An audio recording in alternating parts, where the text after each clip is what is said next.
Good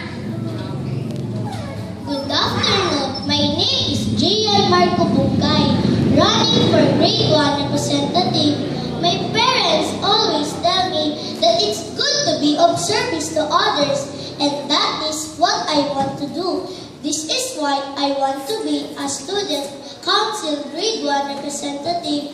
I'm very responsible and motivated young boy, and I know that I can make a difference in our class and our school.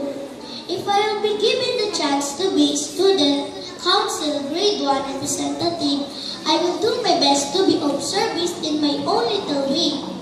I will make sure that all our class ideas will be expressed to them properly, and I'm confident that I can relate to all the things that will be discussed in the meeting, like projects and activities.